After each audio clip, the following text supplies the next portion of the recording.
नमस्कार मित्रांनो. आज ज्या इंटरमिडियरी बद्दल आपण बोलणार आहोत त्याला म्हणतात डिपॉझिटरी.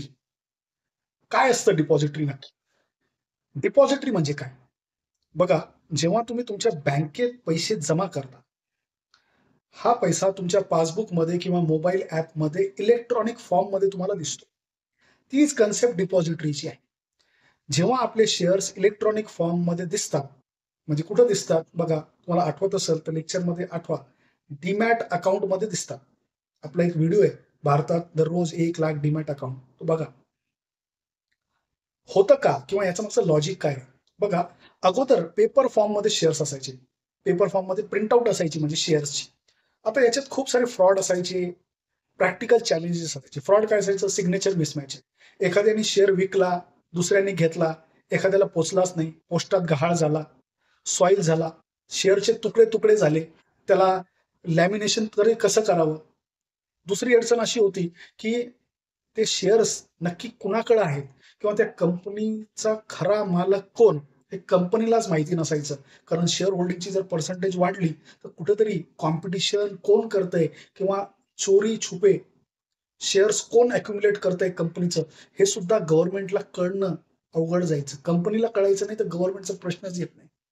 तर कुठेतरी गव्हर्नमेंटला व सेबीला असं वाटलं, की याच्यात आपण काहीतरी रिफॉर्म्स आणले पाहिजे.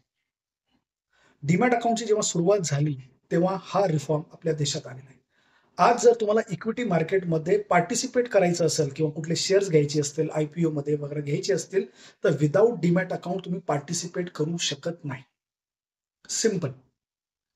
कंपल्सरी रूल आहे.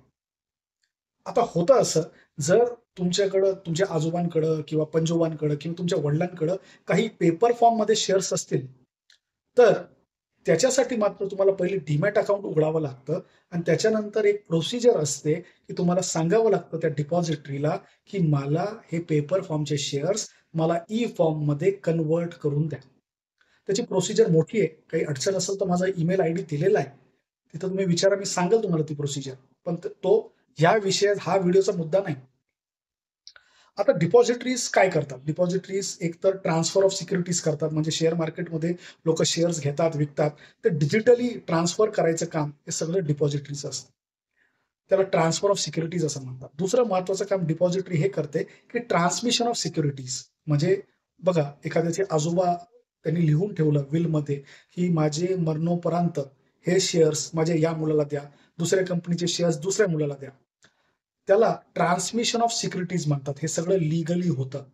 कोर्टाची प्रोबेट ऑर्डर असते. सगळी जी प्रोसिजर झाल्यानंतर त्या रिस्पेक्टिव्ह व्यक्तीच्या अकाउंटला ट्रान्सफर करायचा अधिकार किंवा ते पॉवर्स डिपॉझिटरीजकडे असतात.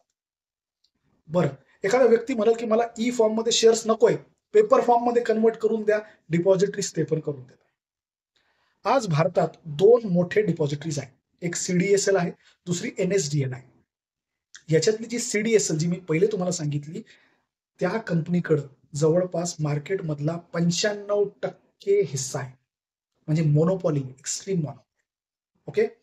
तर आजचा हा जो इंटरमिडियरी आहे डिपॉझिटरीज, हा खूप महत्वाचा आहे. आणि डिपॉझिटरी पार्टिसिपंट्स म्हणजे काय? जे तुम्हाला डीमॅट अकाउंट ओपन करण्यासाठी मदत करतात. सिंपल आहे. तर व्हिडिओला नक्की लाईक करा, शेअर करा, भेटत राहा आणि व्हिडिओ परत बघा.